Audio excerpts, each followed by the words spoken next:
တင်တို့၏အဖ၏ဖုံးတော်ကုံတော်ကိုချီးမွမ်းကြလိမ့်မည်ဤဒီကာမူမြတ်သောဧဝံဂေလိတရားတော်ဖြစ်သည်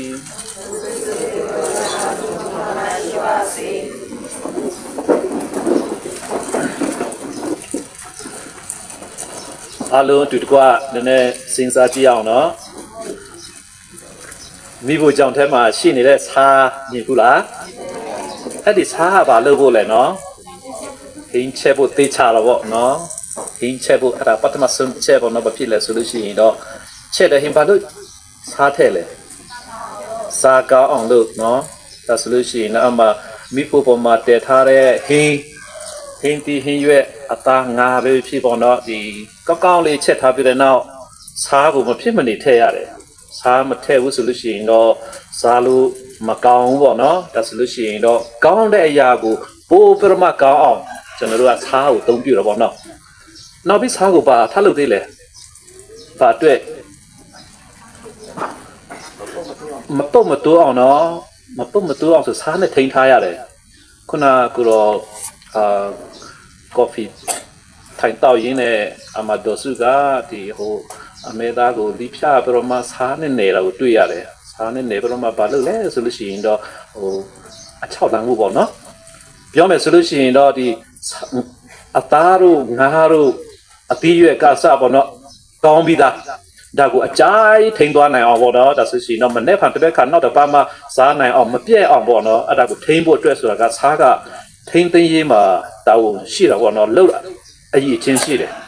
နော်ခုနဆိုလို့ရှိရင်တော့ကောင်းပြီးသားကိုပိုးကောင်းအောင်လှုပ်ပေးနိုင်တယ်လို့အခုကကောင်းပြီးသားကိုဆက်ပြီးတော့မှအကြိုက်ကောင်းနိုင်အောင်ထိန်ပြီးတဲ့သဘောတရားမျိုးမှာလည်းစားမှာဂုဏ်တတ်ရှိတယ်အရေးချင်းရှိတယ်နောက်ပြီးတော့မှစားရည်ချင်းတော့တခုတိကျလာနော်ဒီဘာရှိသေးလဲ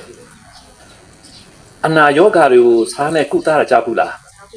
နော်တကယ်တော့ဆိုလို့ရှိရင်တော့ကိုတို့အသုံးပြုနေတဲ့ဆေးဝါးမှတမျှဆိုလို့ရှိရင်တော့အနည်းနဲ့အများပေါ့နော်စားဓာတ်ကပါတယ်တခါတလေဘာဆေးမှမရှိဘူးဆိုလို့ရှိရင်တော့လူတော့ဘာလို့လဲစားတိတ်တယ်နော်စားအနာကိုစားနဲ့တိတ်နေနေတော့စားတယ်ဒါပေမဲ့လို့ဟိုအနာကိုပူမှအကျက်စီတယ်အနာကိုပူမှ6ပူကောင်းလာစီတယ်ဆိုလို့ချင်တာကစားကပြည့်စည်နေတဲ့အရာဖြားနာနေတဲ့အရာကိုပူကောင်းလာအောင်ကုသတဲ့နေရာမှာနော်မြင့်တင်တဲ့နေရာမှာဟိုအသုံးပြုတော့ဗောနော်ဒါဆိုလို့ရှိရင်တော့စားရရည်ရွယ်ချက်ဟိုအနည်းဆုံးကျွန်တော်တို့ဟို3ခုလောက်3ချက်လောက်တော့ကောင်းမြင်ရတော့ဗောနော်ကောင်းပြီးသားတာကိုပူကောင်းအောင်ကောင်းနေတာကိုအကြိုက်ကောင်းနိုင်အောင်ဆက်ပြမကောင်းနိုင်အောင်ထိမ့်သိမ့်ပေးတယ်နောက်ပြီးတော့မှပြည့်နေတဲ့ဟာဗောနော်ပြည့်နေတဲ့ဟာကိုပြန်ပြီးတော့မှကောင်းသွားအောင်ဆိုတဲ့စားရရွယ်ချက်ဗောနော်နောက်ဟိုအလင်းရောဒီဖြတ်စင်ပေါ်မှာတင်ထားတဲ့ဖျောင်းတိုင်မီတို့အဲ့ဒါဘာရွေးချက်လဲနော်စဉ်းစားကြည့်ဟမ်ဘာလို့ဖျောင်းတိုင်တို့စီမီခွဲကိုထုံထားတယ်အလင်းရဖို့နော်အလင်းရဖို့နော်အလင်းရမယ်ဆိုလို့ရှိရင်တော့ဘာကောင်းစေလဲအလင်းရှိမယ်ဆိုလို့ရှိရင်တော့အန်ဒီမရှိတော့ဘူးပေါ့နော်အမောင်မနေဘူးလားအမောင်မနေတဲ့ခါမှာဆိုလို့မကြောက်ဘူးလားကြောက်တယ်နော်ဘာဖြစ်လဲဘာမှမတွေ့ရလို့နော်ဘာမှမတွေ့ရလို့မမဲနေတယ်ဆိုရှင်အိုးဘေးမှာမတော်လို့ဟိုတစီများရှိမလားမသိပါငါဘေးမှာမတော်ကြောင်လာအိတ်လားမသိပါနော်တခါလေဆိုလို့ရှိရင်တော့အိုးအမောင်မှာဆက်ဆိုရှင်တော့အပြင်ခဏသွားချင်ဆိုတော့မတွေ့လမ်းလျှောက်တဲ့ခါမှာခုံနဲ့တော့ကံမိတယ်လည်းဖြစ်နိုင်တယ်တော့မဟုတ်ရင်တော့ဒီအမောင်ထက်မှာလမ်းလျှောက်တဲ့ခါမှာဆိုရှင်မြောင်းထက်လည်းကြားနိုင်ရနော်အန်ဒီရတာအများနော်ဒါဆိုလို့ရှိရင်တော့ကြည့်ဒီအလင်းရှိပေးခြင်းအပြင်ကျွန်တော်တို့ကဒီအန်ဒီရကိုကင်းစေတယ်အန်ဒီရကနေပြမကင်းသွားတယ်လုံခြုံတယ်ဆိုတော့အလင်းတရားရဲ့စွမ်းရည်အလင်းတရားရဲ့ဂုဏ်သတ္တိကိုကျွန်တော်တို့တွေ့ရတယ်နောက်ဒီမီးဒီအလင်းတရားကျွန်တော်တို့ဗာပေးသေးလဲဟာနှွေးနော်အိုးဒါဆိုလို့ရှိရင်တော့မဟုတ်အနောက်မှာစားနေပူစားလုံးနဲ့ဖက်ကိစ္စမရှိကိုလို့ရှိဖက်မှာဆိုရှင်တော့အဖြစ်နိုင်တယ်ဆိုရှင်မီးဘေးမှာနေပြတော့အမျိုးလက်နဲ့ပူပြတော့မှနော်အနွေဓာတ်နော်ဒါဆိုလို့ရှိရင်တော့ထုံးထားတဲ့အရာဟာအလင်းသက်ပေးုံတမကနှွေးထွေးမှုကိုလည်းကျွန်တော်တို့ပေးတယ်နော်ဒါဆိုလို့ရှိရင်တော့ကြည့်ကျွန်တော်တို့ကဒီစားရဲ့အရေးချင်းကျွန်တော်တို့သိပြီနော်နောက်ပြတော့အလင်းရဲ့အရေးချင်းလည်းကျွန်တော်တို့သိရတယ်ဒီနေ့ဧဝံဂေလိကျမ်းကျွန်တော်တို့ဗာပြောလဲဆိုလို့ရှိရင်တခင်ဆိုတော့ကျွန်တော်တို့ပြောတယ်တင်တို့ဒီလောကရဲ့စားများဖြစ်ကြ၏တင်တို့ဒီလောကရဲ့အလင်းဖြစ်တဲ့နော်ဒါဆိုလို့ရှိရင်တော့ကိုရောရောဒီမှာရှိနေတဲ့ဘာသာတို့ညီကိုမောင်မများအားလုံးပါတယောက်စီဟာစားဖြစ်ဖို့လိုတယ်အလင်းဖြစ်ဖို့လိုတယ် စားဖြစ်မယ်ဆိုလို့ရှိရင်တို့ဟင်းအိုးပေါ်ခုန်တက်ရမလားပေါ့နော်ကျွန်တော်ဟင်းအိုးပေါ်ခုန်တက်ဘာချိုအောင်လှုပ်ဖို့တော့မဖြစ်နိုင်ဘူးမလိုပါဘူးနော်စားဖြစ်တယ်ဆိုတာကတော့ကျွန်တော်ဗာပြောလဲစားရည်ချင်းဟာကောင်းတာကိုပိုးပြီးတော့မှကောင်းသွားအောင်ပေါ့ကောင်းပြီးသားဟာကိုပိုးအကြရမှကောင်းသွားအောင်မကောင်းတဲ့ဟာကိုပို့ပြီးတော့မကောင်းသွားအောင်ဆိုတဲ့သဘောမျိုးရှိတဲ့အတွက်ကြောင့်မလို့ပေါ့နော်စဉ်းစားကြည့်ပေါ့နော်ကျွန်တော်တို့ခရိယန်ဘာသာဝင်များဖြစ်တဲ့အခါလောကမှာအသက်ရှင်နေထိုင်တဲ့အခါမှာဆိုလို့ရှိရင်တော့မိသားစုနဲ့နေထိုင်ရတယ်ပတ်ဝန်းကျင်နဲ့နေထိုင်ရတယ်ဒီမှာဆိုလို့ရှိရင်တော့ဒီဘာသာသူအတိုင်းဝိုင်းထက်မှနေရတယ်နောက်ပြီးတော့မှအဖေးမှာဆိုလို့ရှိရင်တော့ညီကိုဗုဒ္ဓဘာသာသူတွေလည်းရှိနိုင်တယ်နာဆာဘယ်သူပဲဖြစ်ပေါ့နော်ကျွန်တော်တို့နေထိုင်တဲ့အခါမှာဆိုလို့ရှိရင်တော့ဒီပတ်ဝန်းကျင်တစ်ခုလုံးအတွက်လည်းကျွန်တော်တို့အကျိုးပြုတတ်ဖို့လိုလိမ့်မယ်စားလို့ပဲနော်ဒါဆိုလို့ရှိရင်တော့ကောင်းနေပြီလို့ပြောမယ်ဆိုလို့ရှိရင်တော့ကျွန်တော်တို့နဲ့တူနေထိုင်ခြင်းအဖြစ်ပို့ပြီးတော့မှတို့အတွက်ကောင်းစီရမယ်ကျွန်တော်တို့နဲ့တူနေထိုင်ခြင်းအဖြစ်တို့အတွက်ကြားရကောင်းစီရမယ်ဆိုတဲ့သဘောမျိုးနော်တကယ်လို့အခက်ခဲတဲ့တခုခုရှိမယ်ဆိုလို့ရှိရင်တော့ကျွန်တော်ကြောင့်ပို့ပြီးတော့မှကောင်းစီရမယ်ဆိုတဲ့ရွေချက်မျိုးပေါ့နော်ဒါဆိုရင်စဉ်းစားကြည့်ပေါ့နော်ညီကိုမမများကျွန်တော်တို့ရဲ့ပတ်ဝန်းကျင်တမကကျွန်တော်တို့မိသားစုထဲမှာနော်ကျွန်တော်တို့တယောက်စီတကယ်စားဖြစ်ရလားပေါ့နော်သူများအတွက်စားဖြစ်ရလားဒါဆိုလို့ရှိရင်တော့ပြန်စဉ်းစားစရာပေါ့နော်ပြန်စဉ်းစားစရာစားဖြစ်ရတမကအလင်းနော်ဒါဆိုလို့ရှိရင်တော့အလင်းရဲ့အရေးချင်းတိုင်းပဲအလင်းဆိုတာကလူတွေကိုလမ်းပြပေးတယ်လူတွေကိုအန်ဒီရကနေမှကင်းဝေးစီတယ်လူတွေကိုနှွေးထွေးမှုပေးစီတယ်ဆိုတဲ့သဘောဖြစ်တဲ့အတွက်ကြောင့်မလို့ကျွန်တော်တို့တူးစီဟာတပားသူအတွက်အလင်းဖြစ်ဖို့အရေးကြီးတယ်เนาะကျွန်တော်တို့တပားသူအတွက်ကျွန်တော်တို့အလင်းဘယ်လိုမျိုးဖြစ်နိုင်မလဲစဉ်းစားကြည့်ပေါ့နော်ကျွန်တော်တို့ရဲ့အပြောအဆိုကျွန်တော်တို့ရဲ့အပြုမှုကျွန်တော်တို့ရဲ့အနေထိုင်ကအစပေါ့နော်ဒါဆိုရင်ကောင်းမယ်ဆိုလို့ရှိရင်သူများကျွန်တော်တို့ကြည့်ပြတော့မှအဲ့ဒါခရိယန်ဘာသာသူတွေအရန်ကောင်းတာပဲသူတို့ကအရန်ချစ်ဖို့ကောင်းတာပဲသူတို့ကခွင့်လွတ်တတ်တယ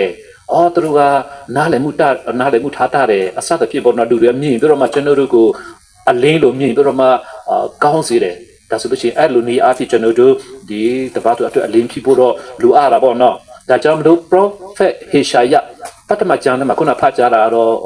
့နားထောင်ပါပါနော်ဒီမှာဗာပြောထားလဲဆိုလို့ရှိရင်ဘုရားသခင်ကပြောထားတယ်လေနော်တပတ်တို့အတွက်ကောင်းမှုပြုဖို့ကြိုးစားပါဘယ်လိုပြရမလဲဆိုလို့ရှိရင်တော့ဆာငါနေတဲ့လူကိုကျွေးမွေးပါအဝိအစားမရှိတဲ့လူကိုလည်းကူညီပါအဝိအစားပေးပါအထူးသဖြင့်နေထိုင်ဖို့နေရာမရှိတဲ့လူကိုလည်းနေထိုင်ဖို့နေရာပေးပါလို့တော့ပြောတယ်တကယ်တော့ဆိုကျွန်တော်တို့အချိန်နဲ့လည်းစဉ်းစားမယ်ဆိုရင်တော့တိတ်တော့မလွယ်ဘူးပေါ့နော်ကျွန်တော်တို့အားလုံးလည်းခက်ခဲကြုံနေတဲ့လူပဲစားဖို့တောက်ဖို့လည်းကျွန်တော်တို့ရောက်တိုင်းရုန်းကန်နေရတယ်တပတ်သူဘယ်လိုမျိုးကူညီမလဲဝိစားဆိုလို့ရှိရင်လည်းအဲ့ဒီစင်ရချင်းမြင့်မားတဲ့အတွက်ကြောင့်မလို့ကျွန်တော်တို့တပတ်သူကိုဘယ်လိုမျိုးဝင်မြနိုင်မလဲခက်ခဲတယ်အထူးသဖြင့်နေထိုင်ဖို့နေရာနေအိမ်ဆိုလဲကျွန်တော်တို့ရမအနိုင်နေရရှာနေရတယ်အခက်ခဲရှိနေတဲ့လို့ကျွန်တော်တို့ဘယ်လိုမျိုးကူညီနိုင်မလဲလို့ကျွန်တော်တို့စဉ်းစားချက်ဖြစ်တာဟုတ်တာပေါ့နော်တိတ်ခက်ခဲနေပါတယ်ဒါပေမဲ့လို့ကျွန်တော်တို့ကူညီနိုင်တဲ့အတိုင်းတာလည်းအများကြီးရှိတယ်အထူးသဖြင့်ဘယ်လိုမျိုးလဲဆိုလို့ရှိရင်တော့နားလည်မှုပေးခြင်းအားဖြင့်တခါတလေအခက်ခဲရှိနေတဲ့လူကိုကျွန်တော်တို့ကိုယင်ဖွင့်ပေးတယ်ကျွန်တော်တို့ဘာမှမကူညီနိုင်ဘူးဒါပေမဲ့လို့သူ့ကိုနားထောင်တယ်ဒါမှမဟုတ်ရင်တခါတလေကျွန်တော်တို့ကိုပြစ်မှားမိနေတဲ့ပုံကိုယ်လည်းအများကြီးရှိတယ်ဒါဆိုလို့ရှိရင်သူတို့ကိုခွင့်လွှတ်ခြင်းအဲ့ဒါတွေကကျွန်တော်တို့ရဲ့အလင်းတရာ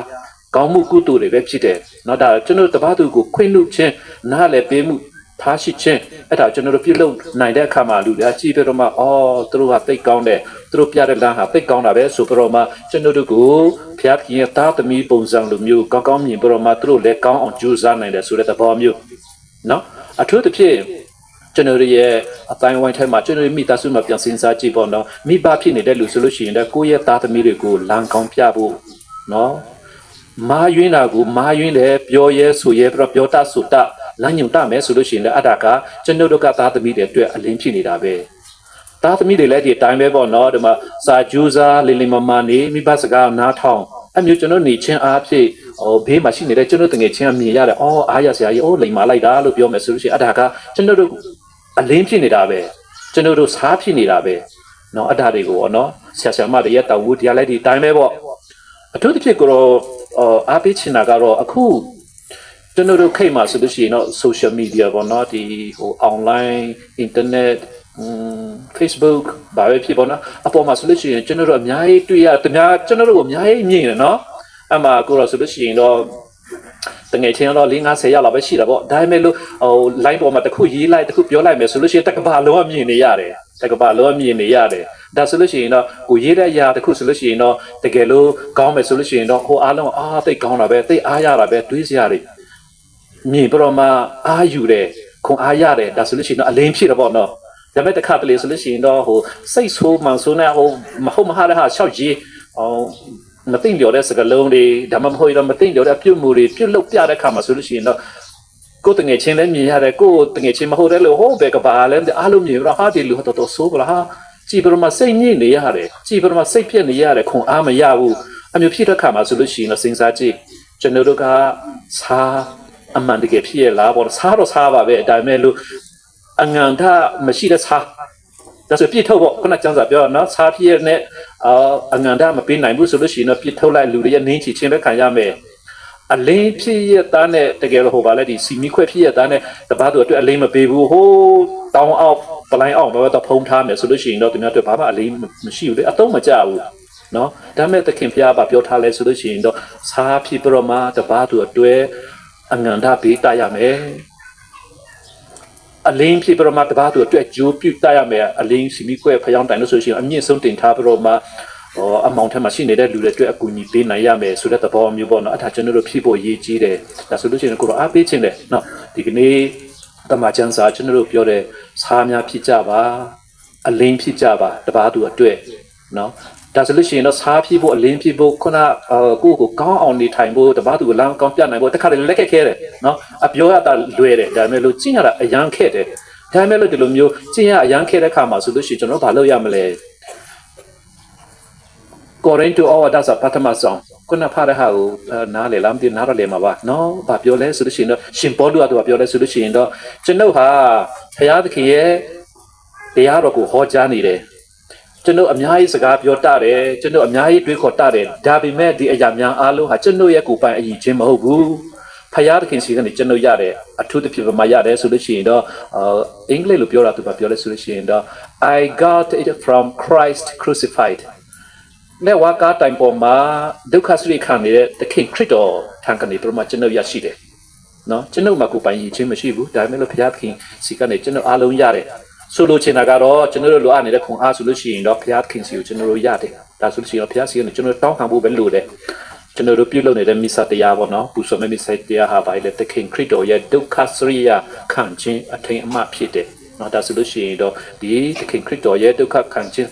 အထိန်အမှဖြစ်နေတဲ့မိစ္ဆာတရားတော်ကနေပြမကျွန်တော်တို့ခွန်အားတောင်းခံရမှာဖြစ်ပါတယ်။အိုးရှင်ဖျားကျွန်တော်ကိုကူညီတော်မူပါ။ပုံမူပြမကောင်းသောစာမှန်ကန်သောအလင်းဖြစ်ဖို့အတွက်တပားသူကိုကူညီနိုင်သောစာတပားသူကိုအလင်းပြနိုင်သောအလင်းဖြစ်နိုင်အောင်ဒေသနာတော်မူပါကျွန်တော်တို့ဆုတောင်းပတော်တော်နော်ကိုရောအနေနဲ့ဆိုလို့ရှိရင်မိစ္ဆာတရားပူဇော်ရင်းနဲ့ဒီမှာရှိနေတဲ့ညီကိုမမများအားလုံးအတွက်မိစ္ဆာပူဇော်မယ်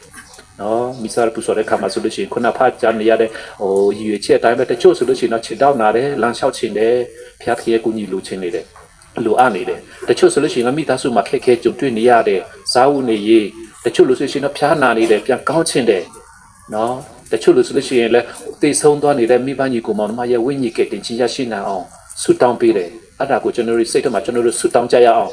တချို့လို့ဆိုလို့ရှိရင်လည်းမိစားမတောင်းနိုင်ဘူးစိတ်ထဲမှာအများကြီးရှိတယ်ကိုယ့်ရဲ့ခက်ခဲဘယ်သူမှမပြောပြသေးဘူးပြောပြဖို့လည်းအခွင့်အရေးမကြုံဘူးအခက်ခဲရှိနေတယ်ဒီလူတွေလည်းအများကြီးရှိတယ်အဲ့ဒါကိုကျွန်တော်တို့မသိပေမဲ့လည်းဖျားကအသိဆုံးဖြစ်တဲ့အတွက်ကြောင့်မလို့ကျွန်တော်တို့ဆုတောင်းပေးကြရအောင်နော်ဒီလိုမျိုးကျွန်တော်တို့နားလည်မှုနဲ့ကျွန်တော်တို့ဆုတောင်းပေးမယ်အားပေးမယ်တရားနဲ့တရားချစ်ချင်းမြတ်တာထားမယ်ခွင့်လူချင်းပြမယ်ဒါဆိုလို့ရှိရင်တော့ကျွန်တော်တို့တွေဟာကောင်းသောစာမှန်ကန်သောအလင်းတရားများကျွန်တော်တို့ဖြစ်တော်မှာဖျားခင်တာမီများဖြစ်နိုင်တယ်ဆိုတာကိုဒီကနေ့တမန်ကျမ်းစာကျွန်တော်တို့ကိုအားပေးလာဖြစ်ပါတယ်ဖျားရှင်အားလုံးကိုကောင်းချီးပေးပါစေ